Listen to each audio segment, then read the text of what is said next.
On a démarré ensemble le coaching cœur d'accompagnante et on a Oui. déjà fait 6 séances. Tu es à mi-parcours de cet accompagnement. Voilà, j'avais envie de te laisser l'espace pour faire un peu le bilan de là où on en est. Il s'est passé plein de choses.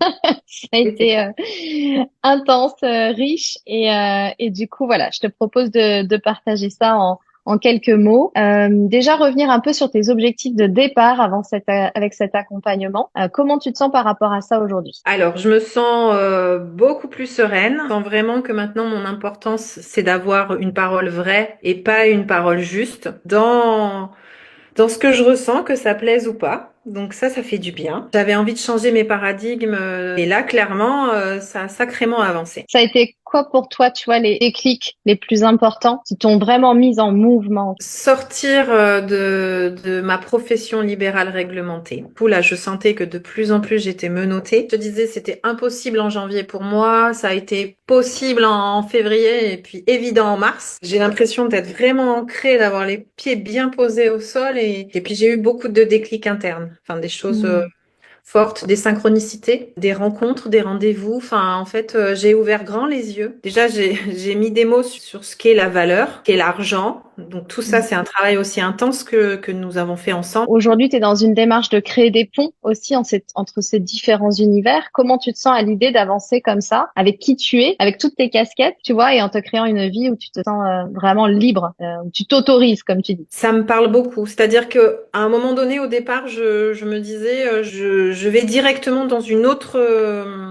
direction et je fais fi de mon métier d'infirmière et tout. Mais en fait, non, pas du tout. J'ai vraiment réalisé à travers, en plus, nos accompagnements, Mm. que il y a des choses à faire vraiment très très Mm. intéressantes. Mm. Le fait d'être revenu dans les centres auprès de mes collègues, j'ai pu observer dans quel état était le monde médical, paramédical, le monde de la santé. Et là, je me suis dit, mais en fait, pour que les gens soient bien accompagnés, bien soignés et tout, faut peut-être aussi s'occuper de ceux qui soignent. Je suis OK. Je suis OK avec ça. Je suis hyper contente. Mm. Je veux bien être entrepreneur de création de ponts. Ouais, génial, j'adore. En plus, On la a pierre, besoin de guides comme toi. en pierre. En pierre, hein. Je veux les faire en pierre, les ponts. Ouais, des Pierre ponts à bien solides. protéger. Comment tu as vécu le processus d'accompagnement, tu vois, entre les séances où on va plus à l'intérieur avec de la visualisation et puis les séances un petit peu plus mentorat où on est sur l'action, on pose les chiffres que tu adores, les jolis tableaux, Ouais. Alors, tu vois, et puis les rituels psychomagiques qui viennent trop bien. aussi ponctuer toute une libération. Pour moi, Mm. tout était juste. Honnêtement, Marie, à chaque fois, les synchronicités étaient là aussi. Mm. Le moment où c'était vraiment mentorat, où il y avait l'action et tout. Enfin, en fait, tout était juste à chaque fois. Les rituels, ça me parlait évidemment beaucoup. Mm.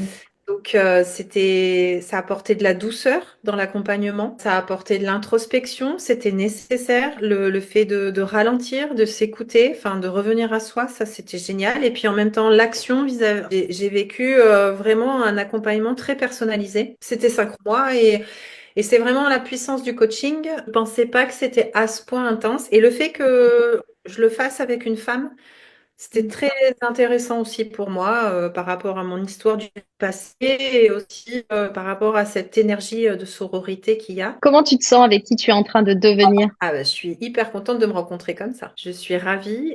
Tous les mantras, les conseils que tu as pu me donner, le retour aussi à son enfant intérieur, tout ça, enfin, c'est génial. C'est une nouvelle rencontre.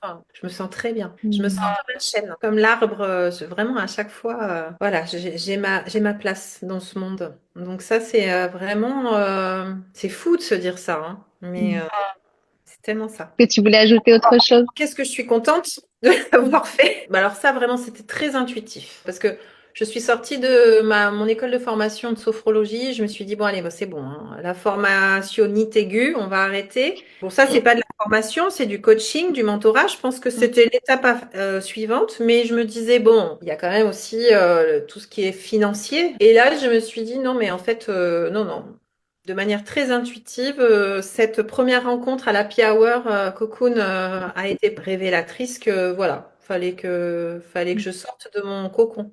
Pour les femmes qui ont plein de peurs, alors là je parle vraiment des femmes, bon je pourrais parler des hommes aussi, des êtres humains, allez, des êtres humains. Et allez-y, quoi. Enfin, si vous pouvez vous faire accompagner, faites-le. Faites confiance à toutes les rencontres et les rendez-vous que vous avez, quoi. Le plan est parfait. Non, est parfait. Merci Stéphanie.